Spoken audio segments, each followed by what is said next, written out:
Welcome to New Life Live with Stephen Arterburn. For 35 years, New Life has been transforming lives one at a time thanks to the giving hearts of you, our listeners. Our goal is to provide you with wisdom from God's Word to give you hope and help in life's hardest places. If you have a question you'd like to ask today, our phone lines are open. Call 1-800-229-3000. That number again is 1-800-229-3000. Now here's today's host, Becky Brown. Hello, everyone. I'm so glad that you decided to join us today. And we're going to hear from Chris Williams and Dr. Jacqui Mack-Harris as we take your calls at 1-800-229-3000. I would love to know what is on your mind, Chris. Okay, here's what's on my mind. In a few days, come up in a couple weeks, I will have my first teenager. Okay? Oh, boy. Yeah, I know. It's good times ahead. It's stressing me out, okay? There's a lot of things going on. There's a lot of variables in this world, a lot of dangers. There's technology, there's phones, there's all of this stuff. There's also my great fears. And man, does parenting bring out my great fears. And my great fears get in the way of great connection.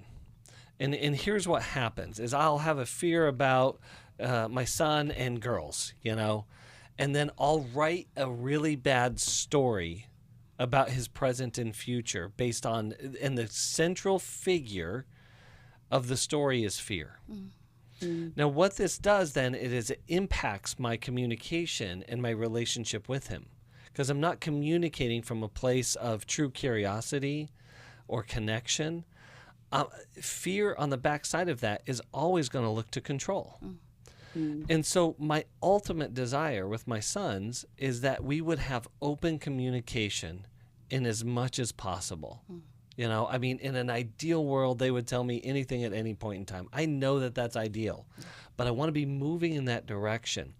But one of the things I need to practice that Paul was really inviting us all into, and especially those Philippians, was be anxious for nothing.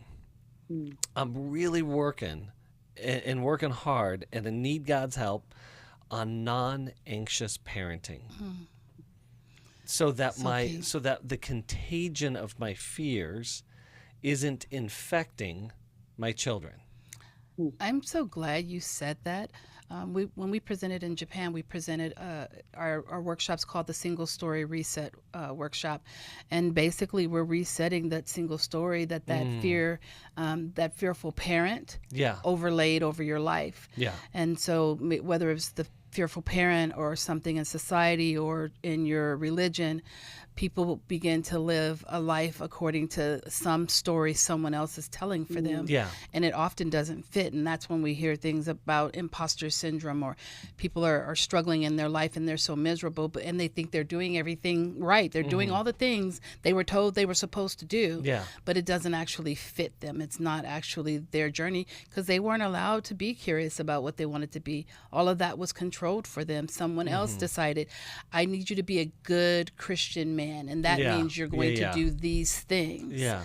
And that doesn't give them the opportunity to explore who it is God's creating them to be. And to work that out in real time. Mm-hmm. Yeah. I think too, Chris, what you're talking about is not an age limit. Mm-hmm. I think as parents of adult kids, we can have that fear looking to control, and it keeps us from being curious about their lives. Yes. And to do the research. Where is the fear coming from? Yeah. What if the worst possible thing happens? Then what? It's so life limiting and relationship limiting. Yes, because really when we get into the non-anxious presence, we can open our ears. We can open the communication. We can invite transparency and vulnerability. Yeah.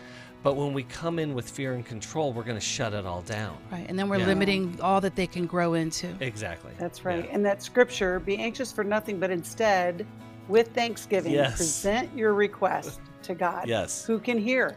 And it will cause us to pause and not to go into that control mode, which is really kind of surprising. It's obvious. Fear does impact our connection. It causes us to control, which kills connection. We hope to connect with you right after this. My husband was involved with pornography addiction. He was unfaithful. He stepped out on the marriage and ended up having a child. The Restore Intensive is designed for a woman dealing with a man's sexual addiction issues. There were strip clubs. My husband is a recovering sex addict. If you've been affected by betrayal, an emotional or physical affair, or pornography, the Restore Intensive will equip you with support and tools to help you through. Restore has empowered me and has given me the tools to work through my anger, work through my pain, work through my confusion, and help me realize that I am worthy. Being here and being surrounded by people who get it has given me my power back. The Restore Intensive is coming to Dallas, Texas, July 12th through the 14th. Call 1-800-NEW-LIFE to find out more. That's 1-800-639-5433 or online at newlife.com. Thank you, Restore. You have changed my life forever. 1-800-NEW-LIFE.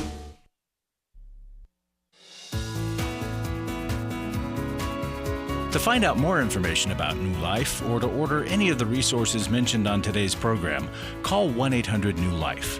Now back to New Life Live. I'm Steve Arterburn with a New Life Moment. One day a Sunday school teacher was discussing the 10 Commandments with a class of 5 and 6-year-olds, and after explaining to the children what honoring their fathers and mothers meant and exploring a few practical ways the kids could do that, she decided to raise another related question. Children, asked the teacher, is there a commandment in Scripture that teaches us how to treat our brothers and sisters?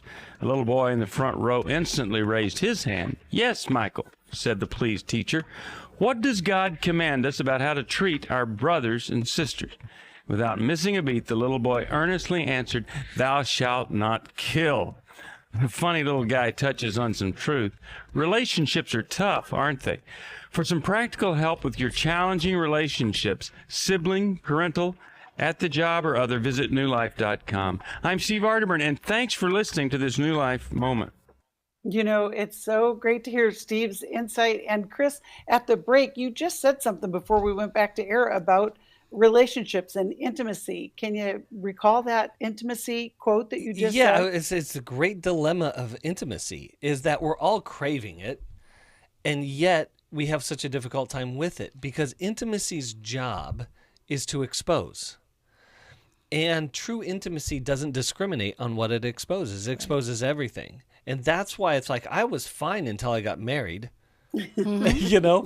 And so so couples do this all the time. They blame the other person. You know, my life was great until I met you. No, my denial was active until our relationship exposed things inside of me that I need to work on. Yeah, I love that. And even what Steve just said about that brother, thou shalt not kill, that's a really good commandment to follow in relationships. And we kill each other in lots of different ways, and but we can help you with that along the way. You know, one of the things that we started doing is we realized that we have so many people that listen on our podcast. They listen in other times other than live radio. And so we want to hear from you. We want to hear your questions. And we set up a process that you can ask a question at another time, and we will talk about it here on the show. And so if you go to newlife.com/radio, there are instructions there, and it's a great way for us to hear from you. Matter of fact, we're going to hear a voicemail from Mary, and right now, I think. Hello, this is Mary from Maryland, and I have a question.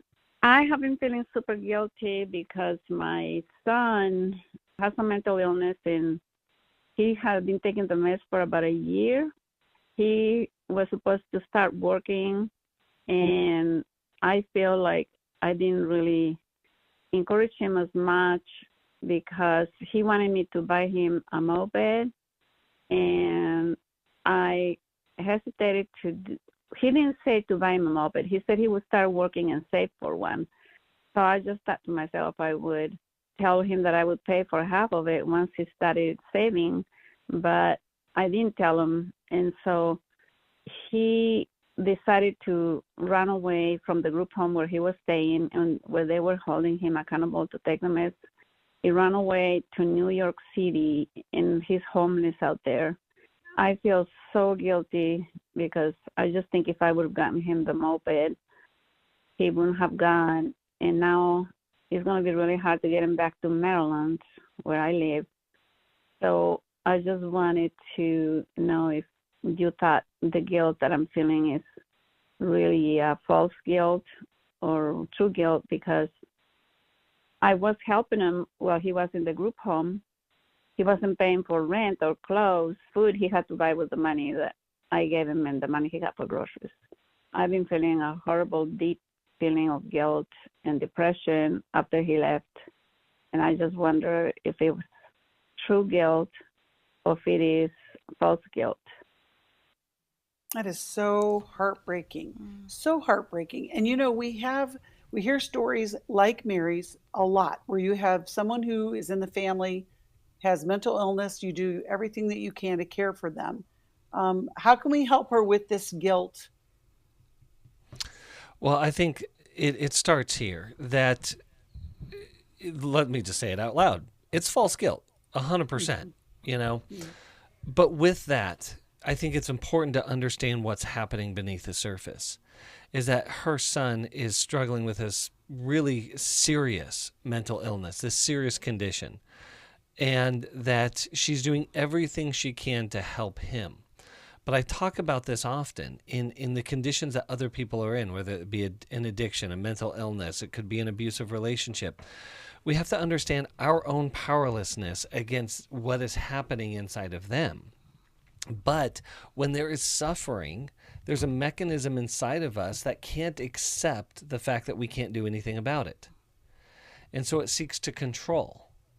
So like if a moped would help him make a good decision and take his meds, like we just follow that line of thinking, and it doesn't make sense. That's not how this works. It's not how mental illness works. But even if he said, if I got the moped, I would take my meds, it's like, that's also ridiculous. That's not, again, it's not how it works. But the guilt then says, I want to take control of this. I want to have control in this situation. And so the control factor is, if I would have given, the story that control makes up is that if I would have given him the moped, it would have helped him out. He would have stayed, and he would have done his job, gotten this job, and he wouldn't be homeless in New York City. Because my insides can't handle the fact that I truly couldn't do anything about the fact that he's homeless in New York City. Yeah. And that he made choices that were his own. I think it was interesting that Mary wanted to offer to help him. He didn't ask her to buy him a moped. He didn't ask her to go half. So she kind of created this whole scenario on her own that she now feels guilty for, as though he said, Mom, hey, I'm struggling. Can you help me get a moped? And she said, no, I can't. And then he took off and went to New York. That did not happen. I'm not taking my meds, and I'm going to go be homeless in New York City. Right. So that's not the story that's happened. The story that's happened is he struggles, and he's now gone to New York. And her question is the false guilt. Yeah, it's false guilt. And maybe it's time for Mary to get some counseling of her own, and maybe join a support group, a life recovery group, or Al-Anon or something, so that she can start to focus on her, which I know has got to be incredibly hard, having her child living on the streets in New York.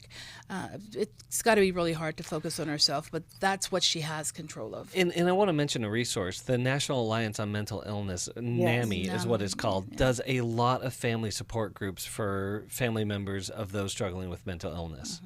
Yeah. I'm going to send Mary a copy of Understanding and Loving a Person with Depression, even though we don't know exactly what his diagnosis is. We know that that's probably part of it.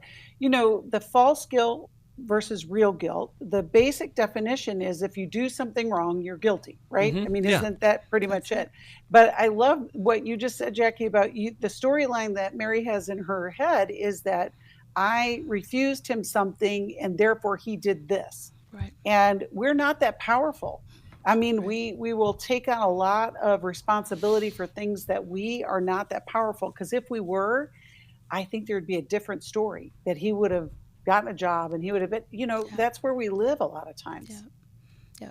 And Chris, what do you think? I can see you thinking about that. No, I completely agree. Right. Yeah. As you said, we're powerless. Not only are we not that power, we have no power to control another person. It's the fantasy that you're living in that's causing some grief, to not be like you're stuck in the grief. You're not allowing yourself to be in the process of healing for yourself and mourning the fact that your son has mental illness. Well, and that's where that false guilt oftentimes come in other grief processes as well. So so-and-so passed away, so-and-so overdosed, or so-and-so, I wish I would have just fill in the blank, and so, or if I would have. And so when we insert ourselves in situations that, are circumstances beyond our control, again, it's an attempt to control the uncontrollable because we can't deal with the suffering that that the situation presents us. And I say that with deep compassion. And I would encourage Mary to do what we've suggested with group and with even a counselor, but also, Chris, what you just said, it's dealing with the feelings that you have. It could be, Mary, that you contact the New York police and let him know that he's missing, can do that, but it's just, moving through those processes and grieving what you wished could have been true. And that's, we all have that journey to take. And even though he struggles with mental illness, stay curious. So often we think we're helping people, but we're only bringing our story to the conversation. We're not even interested in what's going on inside of them. We're not even interested in what they're afraid of, or what has hurt them, or what they're trying to accomplish, what they're fantasizing about or dreaming about. We just come in with our solution because what they're doing is hurting us. So stay curious. I love that. We'll be praying for you too, Mary. We're going to go to the calls and we're going to listen to what Amy has to say. She's calling us from Daytona, Florida, listens on Sirius XM. Hello, Amy. How can we help you today? Hi, I was calling just looking for some advice how to handle a situation. We've recently had to move my 92-year-old mother into a residential group home where she has to share a room. And she had previously been living independently. And she's not taking the move very well. She's depressed. She often says that she wishes she could just go to sleep and God wouldn't wake her up. And I don't know how to respond when she says that, because honestly, I look at her situation and just how hard life is. She's wheelchair bound. I would feel the same way. So I have to find the words. I just looking for some advice on how to deal with this and how to help her grieve this new stage of life. I would just, what you just said makes so much sense to me. I would feel the same way. Like, I imagine that if I were in her shoes, having been independent, living on my own, and now I'm sharing a room with someone in a boarding care and in someone else's house, I'm losing so much control. I'm in a wheelchair. And still, even though I could maybe say I would probably feel the same way, while it's so hard, you're so strong, just being present with her and validating what she's feeling, but also celebrating that she did wake up, celebrating that she's not making choices to harm herself, because we don't necessarily have to act off of what we feel. Our emotions matter. It's important. And as I was saying before about the other call, be curious. Ask her questions. What has this been like for her? Was there a period leading up to her going into the group home of her having a say in it? Did she get to help choose it? Is anyone concerned about how she wanted her home dealt with before she moved there? There's just a lot of times when someone is under our care, we're moving forward, hopefully in their best interest, or what we believe to be their best interest, but without them being informed, or without allowing them to inform the process.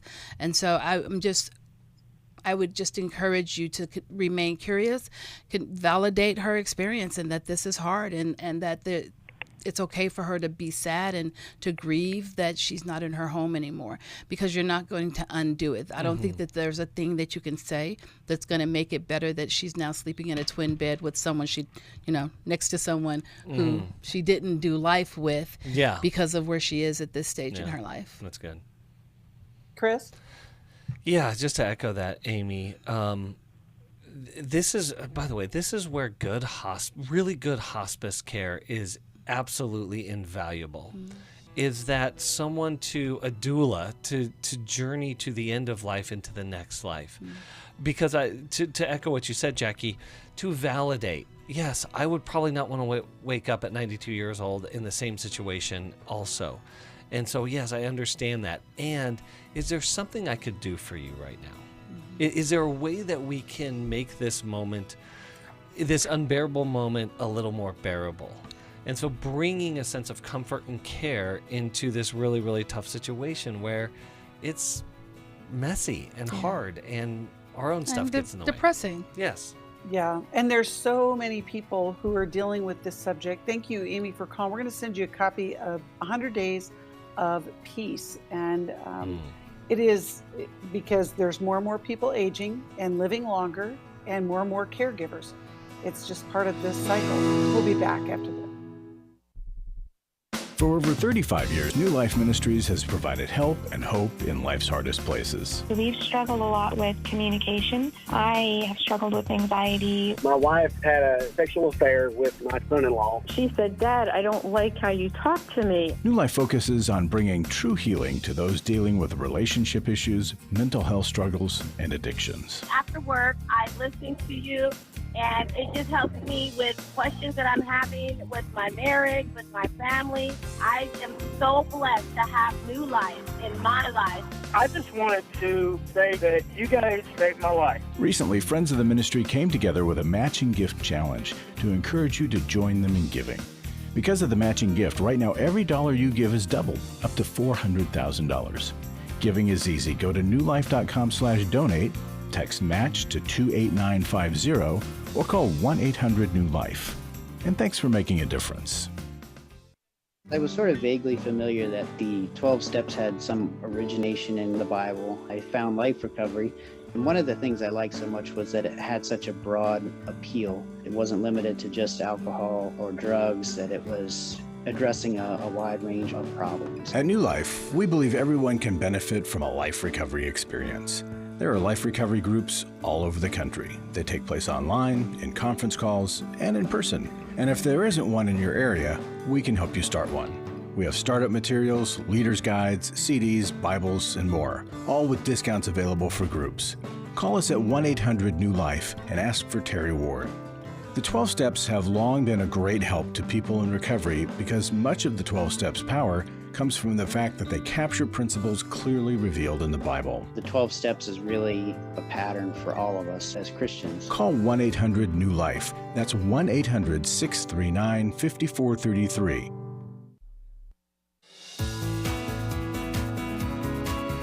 We'd love to hear from you. If you have a question or a comment, call toll-free 1-800-229-3000. Now back to New Life Live. Welcome back.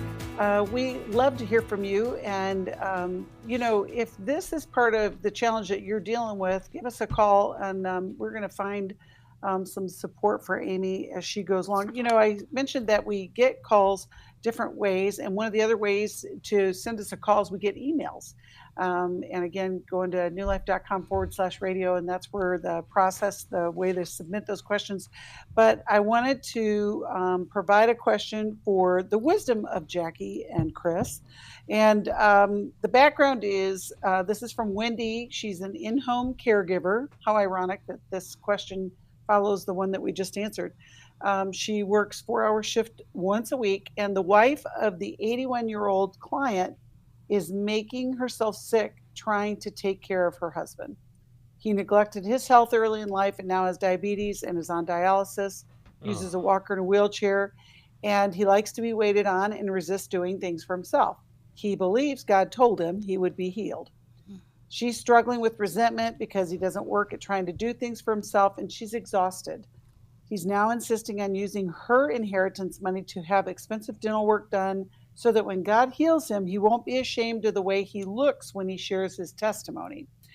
She may need that money to provide for her future needs after he passes, but she doesn't want to voice unbelief or a lack of faith. How can I help someone in the name it, claim it movement when I believe they're being deceived? And a couple of her questions, along with that is, when does practical and realistic become lack of faith? and unbelief? And when does helping become enabling? That should keep you busy for a few minutes. How many shows are we going to cover on this Yeah, one? that might be 3 shows. Oh, but on that one. so good, so rich here. Yeah. Really rich. Yeah. Because this is a form of spiritual manipulation, right? Mm-hmm. Even when Jesus healed people, he asked something of them. There was something to be done. And healing was never a passive act, and it was never a wait and see. Mm-hmm. It was always do something, Pick up your bed and walk. Exactly. Go and sin no more. Exactly. And so in the midst of all of this passivity is actually a form of unfaithfulness, not faithfulness. Because faith without works is dead. Yes, and because it's an avoidance. And this is when we talk about spiritualization as a defense mechanism. Spiritualization is an attempt to disconnect us from reality, but the faith of Jesus moves us directly into reality. And I think that that's a huge distinction that needs to be made here, because what he's also saying is that God is co-signing not only his suffering right now, God is co-signing her suffering. Mm-hmm. So when we're in these places that we're in this, well, I call it the victim state, in the victim state is that we're waiting for something external to fix our internals without willing to do anything about it whatsoever. Yeah. And that's just entitlement.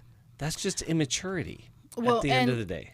At 81, they've been doing this probably for a long time. This is not a new dance. Yep. Not a new dance. And so Wendy, coming in as a caregiver, is coming in with a new set of eyes and seeing what has probably been going on for the entirety of their marriage. Has been this woman catering to this person he didn't do things to help himself stay healthy. Yeah. And now he's going to be passive about his recovery, and demanding of her, even to wanting her to pay for him to have dental work done at this point, at this stage, so that he can look good. That is such vanity. Yeah. That it just blows my mind. Look good when God heals him. When God heals. Yeah. Just you being healed by God is going to be a good enough look. Yeah. But to continue to put upon her more and more weight feels abusive. And so my encouragement to Wendy would be to reach out to Adult Protective Services if she really does believe that this woman is being abused and she's not able to make decisions that are to her benefit, because she has been caregiving for the entirety of her life. And so it doesn't even make sense to her to now stop that. I love that. In all of these, what we refer to as vulnerabilities, is that he's not willing to do, or hasn't been willing to do much about his own vulnerabilities in caretaking. And hasn't had to. Yeah. Because he believes he's entitled to be taken care of, whether it is by his wife, a caregiver, or God healing him. Mm-hmm. He is entitled, and he is going to get it, and he has to do nothing. Yeah, I think Steve used the term king baby for situations like this. Yeah. I was thinking about his saying also that God is waiting for us to do what we can do. And but I think, the big highlight here for Wendy is the wife. The wife needs the support. Yes. She's got the resentment going, and whether he has a change of mind or not, we're talking about elderly who is not well. I mean, diabetes affects the way that we think and feel and, the way we move about in the world. And so Wendy, if you can help her get the support and help that she needs. This dynamic has been going on for a long time. And in order for her to make wise decisions from this point out, she's going to need that support. And I just got to say this. I can't get over the fact that, I'm on dialysis, but I want to get some dental work done. Right. What? Where are your priorities, sir? But that keeps us in that state of disbelief, right, Chris? Absolutely. We hear that and we're like, you really think that? Yeah. What do you? And then it keeps us from moving forward and detaching in a healthy way, so that the wife can be in a place of, I understand that that's what you're saying, but the reality is, we're not going to do that. Yeah. We're not doing that. I'm glad you asked the question, Wendy. Hopefully that was helpful. Hi, this is Steve Arterburn, and for over 34 years, New Life has been the most trusted name in Christian counseling. I'm an addict, and I'm trying to get God in my life again. Our Christ-centered treatment programs can help you break free to embrace all that God has for your life and your family. I just want to thank you guys for bringing me to a relationship with Jesus. There really is help for marital problems, depression, addictions, panic attacks, and feelings of hopelessness. I came back with so many tools to help me prepare myself to fight this struggle and this battle that I have every day. You can start living again today, living the life God intended for you. Help is available at 1-800-NEW-LIFE. They did care, and they did follow up very lovingly, and it made all the difference in my life. Call us at 1-800-NEW-LIFE. Someone who cares is waiting at the other end of the phone. God can open the door to a better tomorrow. Call 1-800-639-5433. I have given to New Life regularly because I have so many people that I am referring to New Life who so benefit from the ministry. I just can't imagine what would happen in my area if New Life wasn't available to us. You can help New Life Live stay on the air by joining Club New Life today. When you sign up to support us monthly through Club New Life, we'll send you the new member thank you gift of all 8 100-day devotionals, including 100 Days of Prayer, 100 Days of Freedom from Depression, and 100 Days of Peace. There are also ongoing benefits like the monthly Club New Life CD or download, access to the Club New Life video library, quarterly resources, free shipping on purchased resources, discounts on workshops, and quarterly online meetings with Steve. Call 1-800-NEW-LIFE. Support Club New Life, and together we can help hurting people find help and hope in life's hardest places. Call 1-800-639-5433 to join Club New Life today.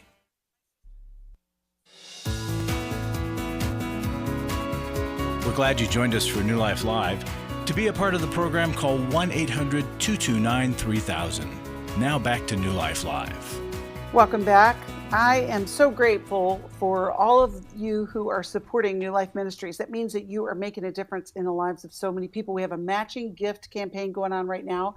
And I want to encourage you, if you've never given to New Life up to this day, today's your day. You can give $1 and it becomes $2. You could give $100 and it becomes $200. And we just want to encourage you because we need to continue to help people in life's hardest places. That's what we've been doing for 35 years. We want to continue doing that. We thank you in advance for the gifts that you've given. If you want to make a gift, not if you want to get, when you make a gift, you're going to go to newlife.com/donate. You can text the word match to 28950, or you can call 1-800-NEW-LIFE and give your gift there. You can be sure that you're going to make a difference in someone's life, and it could be the very thing that they need.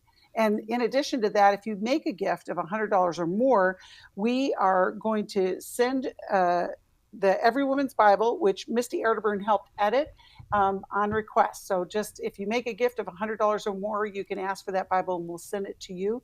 And it's an incredible gift because God's Word changes our life and your gifts will change a life. So it's win-win all the way around. We're going to go to the calls and we're going to talk with Jennifer, who's calling us from Seattle, listens on YouTube. Thank you for watching on YouTube. Hit that subscribe and that like button. It makes the news go out about New Life and helps more people. We're going to help Jennifer right now. How can we help you, Jennifer? Hi.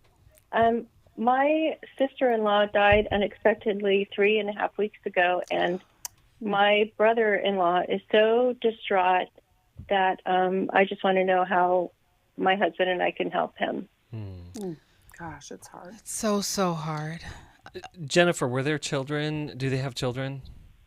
Yeah, but they're all older. They're all older kids, and we can't even talk to him because he is so sorrowful. He just cries the whole time, and I think he's stuck. Yeah. We don't know how to help him. He hasn't planned a service. It's just how long were they married? Really hard. Jennifer, how long were they married? Years. How many? Over 30. Over 30. Yeah. I think really the best way you can help him is just being present. Even when you're on the phone with him and he's just hysterically crying, if he answered the phone, just be there with him. while he's hysterically crying. It's excruciatingly painful. And even for those adult children or those older children, it's incredibly painful to lose your partner, to lose your parent, and for it to happen unexpectedly. We had a similar situation in our family last year. My brother-in-law died of a heart attack unexpectedly, and he had teen and adult children. And the only thing we could do was get there, right? There's nothing else we could do to console. There's nothing you can say to make it better. It's just the presence of your relationship and the connection, the just not being alone in the grief. And, 2-3 weeks down the road is usually when people stop calling. I understand the services haven't happened yet. So in that realm, there may be some logistical things you guys can do to help. With my sister, when she lost her husband, and my nieces and nephews, we stepped in to help in whatever ways we could. With planning, financially, for the teens. We're picking up some of the slack that he might have picked up, or helping get the college kid from her internship site back to university. So there are some practical things that he's incapable of doing right now that you might offer support with. Yeah, Jennifer, we can't you even said talk to him about it. What about his children? Have you talked to them? Are they able to talk to him? We've tried to reach out to them, and we just haven't heard back from them yet. We thought we would go through him first and then try the kids. Yeah. And when you have been with him, what has that been like? What's been the interactions? You mean physically? Yeah. We haven't even seen them since it happened. Okay, because he doesn't want you over, like. Right. He's just really isolated, and we're concerned mostly because he has a depressive personality anyway. Yeah. So and he's all alone in his house. So you may need to take things into your own hands and do what we would call a wellness check on him. And so his deep grief, also his fear, a lot, his depression, they're all hammering him. And so it's probably not him speaking. It's his condition that's speaking. And so let's ignore what the condition is trying to say and get to his real need. And this I understand this can be really, really risky because you don't want to violate his wishes or inappropriately cross a boundary. But when you're talking about, like, he lost his wife, he's isolated, and he has he's prone to depression, this really can be life-threatening. And so that's where you may want to go over, and you and your husband together, I would highly encourage that, not alone, and just do a wellness check on him. Yeah, because it's almost like the tradition of sitting Shiva, right? I mean, I know in the Jewish tradition, that's, you're just present. And I think presence matters in a time like this. It's so off-putting, though, when you experience someone else's grief or depression. It's overwhelming because of the sorrow and the pain. And we have to make sure that, okay, it's a lot, and this is not typical for him, and I need to step in closer. Yeah. And it can feel threatening to him, but you're not trying to hurt him. You're trying to help him. You're trying to carry him. And as far as the services go, eventually that will happen. But that, a lot of times people will put that off. I was just talking about this with somebody earlier today, that we have, since the pandemic, we've put off these natural rhythms that come with the loss of a loved one, and so the burial rituals also can help us in our process of our grief. Jennifer, we're so sorry. I hope that's helpful. We'll send you a copy of the Life Recovery Workbook for Grief, and I think that can give you some insight as well. But, as you guys, we were just talking about this, the grief cycle, it's not just for a death, but it's literally for loss of any kind. And it does trigger other loss experiences.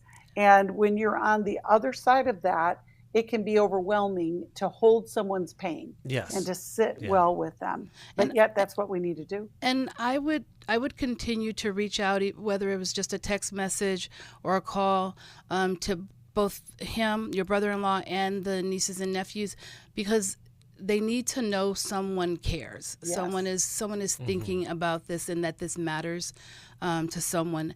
And that way, when they are at a place where they're ready to actually start to walk through their grief and process it, they have a safe place to go. They know that there was someone who was thinking about them throughout this. And because often people want someone to share with them, but there's not the relationship there for that sharing to happen. So that's good, yeah. Be mindful to maintain that relationship. Do you know what's interesting too is that it just is always a challenge when we are experiencing the grief to ask for help. It's weird because we feel shame. We feel, you hear people say, I'm so sorry that, I'm crying. Yeah, they feel like they have to take care of you. Yeah. Mm-hmm. Yeah. And the whole grief journey, though, it affects all of us. I mean, so Chris, you were talking about that on a previous show where we were talking about anger and the grief and how those two collide, especially in a sudden death, too. Yeah, grief undealt with deals with us. It will have its way. Yeah.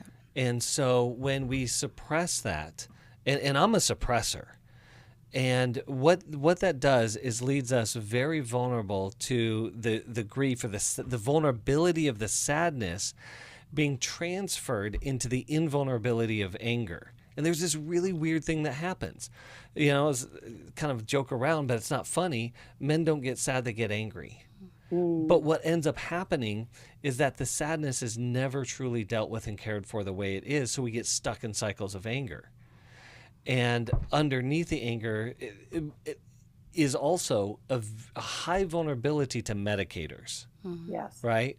This is where it puts us at more vulnerability to addictive processes and substances because it works to anesthetize the difficult feelings. Yeah. And one of the things that I think is really important that is very difficult but very profound is that we're avoiding the need of grief. The need of grief is care, is comfort. Yes. And so somehow, despite Jesus himself asking his disciples to be with him, to care and comfort him, we think that we're beyond it. And we suffer and pay a heavy, heavy cost because we either don't care or we won't invite care into these deeper processes that we're experiencing. The hard part is what Jennifer talked about, if there's a history of depression, grief affects us physically to the cellular core of our bodies. And it can trigger a depressive episode. But you know what I love what you just said, Chris? Jesus was a man acquainted with grief, a man of sorrows. He knows that heartache and we could trust him with that pain. Yes. We're going to be praying for this family and we're going to be right back after this. We all face days where life throws us a curveball and our routines or plans get disrupted. Things we wanted to do are forced to take a backseat to the unexpected demands of the day. If you normally listen to New Life Live on a radio station, well, you might not be able to that day. And on these hectic days when you're feeling stressed or frazzled, hearing the sound of counsel given on New Life Live is just what you need to navigate the unexpected things of life. Every time I'm troubled or I have a problem, I'll cut on New Life, and there's always something that is said that is helpful to me. By listening, I have learned more than I can ever express about how God wants me to live. Download the New Life app for the easiest way to listen wherever you are and at a time that's convenient for you, or watch the show on our YouTube channel. You can even subscribe to our podcast from your favorite podcast provider. You never have to miss a day of New Life. Wherever you are, we are. Daniel Grossman on coaching. Coaches are really focused on the future and helping people to develop those skills and those strategies to help them move forward in their life.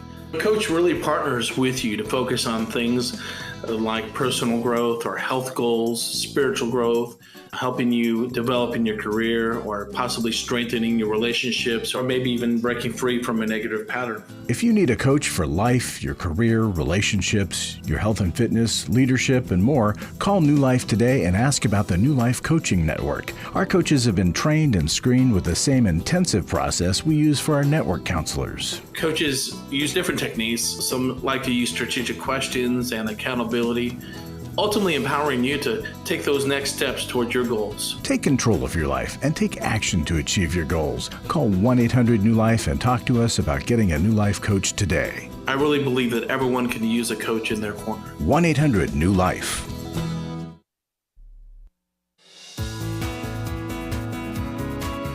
To find out more information about New Life or to order any of the resources mentioned on today's program, call 1-800-NEW-LIFE. Now back to New Life Live. Welcome back. You know, we've been around for about 35 years. We have some incredible wisdom to share with you. We're going to go to a call from John and Henry, talking to Brian. Let's go to Brian from Cincinnati, Ohio. Hi, Brian. Welcome to New Life. Hey, guys. How's it going? You sound kind of down here. Yeah, it's really bad. Okay, what's going on? Is it possible that a wound can be so deep that you can never fully recover from it? That's the question. What do you think, Henry? What kind of wound are you talking about? Well, I'll try to make it brief. I grew up, I'm 48 years old, and I grew up without my mother. I'd visit her every 6 weeks in the summer. But as a child, I grew up without her. My dad was pretty much emotionally unavailable. He was very rigid. My environment, I would describe as a toxic faith environment. A lot of religion, not a lot of relationship. Right. And so basically, I didn't get what I needed, and that led into relationship problems and eventually a sexual and relationship addiction. And the thing that happens every time I get into a relationship and it doesn't work out, the feelings that I had as a child when I would return home from visiting my mother resurface. All of that abandonment and awful black hole isolation. Right. Yeah. And I mean, I've listened to you guys for years. I have several of your books. I've been in therapy, for 15 years, and this just still happens over and over and over again. And what kind of therapy have you been in? Some outpatient intensives, some, mostly, just individual counseling. Individual. Tell me what that means. Have you had one therapist for 15 years? No, I've had a few, but it's just been an individual therapist. Yeah. Have you ever been in a long-term intensive therapy? Now, what I mean by long-term is regular intensive therapy, long-term with a woman? No. Has that ever been recommended? No. What's the longest you've ever been with one counselor, and what's the frequency?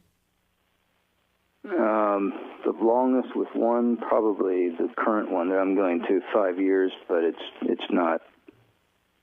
I'll go for maybe several months and then stop for a while and then go again. Several months, what, weekly? Weekly or bi-weekly, mostly bi-weekly. You mean once every 2 weeks or twice a week? Yeah, I'm sorry, every 2 weeks. Let me tell you why I asked that, because what's really important, now, obviously, I don't know you, and so you have to take all this with a grain of salt, but in generally speaking, if somebody has a lot of disrupted, what we call bonding, early in life, have you ever read my book, Changes That Heal? Very first book I read. Okay, so you know that bonding section in there. Well, that stuff is so huge that it can really color, relationships and well-being for, a long time until it's healed. Now, what happens is a lot of times people will go into counseling, and you do problem solving in counseling and, kind of organized life and a bunch of stuff, which is very, very helpful. But the counseling that tends to get at the root of some of those kind of things is counseling that is really, really designed to, focus on the emptiness inside and the lack of attachment, and B, a counseling space that provides for that kind of attachment to actually occur. You follow me? Okay.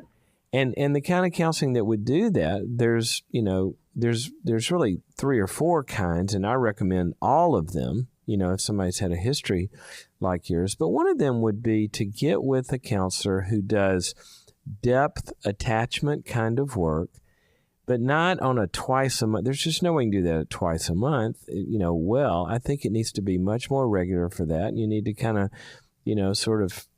take your pack off and plan on being there a while. And B, a group that you stay with for a long time, where that attachment to the group can be very, very powerful. And third, a few friends that there are very deep attachments with of a non-romantic nature that go on for a long time as well. And the main thing about all of this stuff is it's really focused at your need instead of ignoring that need and then trying to get it met in these romantic and sexual ways that never will answer it. You follow me? Yeah. And so to answer your question, this is not the kind of, as you call it, wound. I would call it, it's not just a wound. It's really a sort of an uncompleted task and a deficit more than a wound, that it's in no way unhealable. We see this healed all the time. And I want to offer you, as much encouragement as I can, that through significant healing attachments in multiple ways, a therapist, a group, friends, all of that. And I don't mean light friendships. I mean deep friendships where you really talk about these pains and needs and you begin to experience a deep need for these people, then it can be really powerfully healing. Yeah, that's one problem. I don't really have those kind of friendships either. Well, that wouldn't surprise me because, you've been abandoned a lot in your life, right? So it's natural to not have those, not create those, be afraid of them even. And so I just wouldn't be surprised by that. So, but that doesn't mean you can't get them, once you're aware of it. But I see the city you live in. I know there's enormous resources there in the Christian community. Why don't we put you on hold and see if we can hook you up with someone? All right. Now, let me ask you, how old did you say you were? 48. Yeah. 48. Okay. Well, you got a lot of years left, and hopefully... Brian, does that help? Yeah, it does. But I think you understand that when the person is in the state that I'm in, they want a quick fix, and they want something that, 1, 2, 3, and boom, you're out of it. And I know the reality or the unreality of that. Yeah, but let me give you some encouragement about that. And in fact, if you go back to Changes That Heal, I even said this, I think, in the bonding section, where somebody comes in with a problem just like yours, and I said, here's what you need, and it's going to take a little while, but, it's very powerful and can work. And they say, well, I was looking for something quicker than that. Can you refer to me somebody who does more short-term kind of work? And I said, yes, I can. I'll be glad to do that. But what happens is, and I'd seen this so many times, they come back, 6 months, a year later, and they say, you were right. I did the short-term stuff. It helped on a few things, but it's not getting to this deeper thing. And as I said in the book, sometimes a shortcut is the longest route, because you don't get to the root. And the encouraging thing, Brian, is we're not talking about decades here. If people begin to do the right kind of stuff that's not quick fix, I mean, how many affairs or how many sexual acting out episodes that are quick fixes have not worked? But see, all that time that's going by in the sexual addiction that's not working, just a fraction of that time spent in kind of settling down somewhere gets enormous impact. And I believe, if you go to the parable of the talents, for example, it's the multiplicative process. It's the one that buries the need in the ground, buries the talent and the ability to connect in the ground, that it stays the same over the years. But dig it up, bring it into the light, like I talked about in Changes That Heal, and it can multiply very quickly. It doesn't have to take 48 years. Their wisdom continues to teach us today. We're so glad that you joined us today. Thank you, Chris, and thank you, Jacqui. We'll see you next time. Thanks for listening. We hope this program has helped you by giving you insights for handling the challenges you face in your life. We want you to know that we're here for you, but you also need to know that New Life Live is a listener-supported ministry. To make your donation or to get any of the resources mentioned on today's program, call 1-800-NEW-LIFE. That's 1-800-639-5433, or write to us at New Life Ministries, P.O. Box 1029, Lake Forest, California, 92609. Please join us again on Monday for New Life Live. Thanks for watching today. We love helping people. I hope you sense that. And we know that there's always hope if you find the right resource. Now, if something we've said to somebody else applies to you, that's fantastic. That's what we're hoping for. But also, if you want to join us directly, you can call 1-800-229-3000 between 1 and 3 Eastern Time, Monday, Tuesday, and Wednesday. Those are the best times to get through. And while you're here on YouTube, check out these other videos that we've done to help people see where they could grow or a different path to take. And if you do that, would you give us a thumbs up on the video, and please subscribe to this channel. There are many ways that we can help you outside of the radio program, and it's very hard for some to pick up a phone and dial 1-800-NEW-LIFE.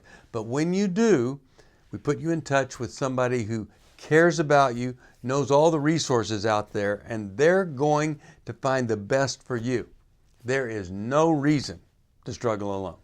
I hope to see you tomorrow. Hope you'll invite somebody else to come and join that maybe needs just a little bit of help along the way. I'll see you next time.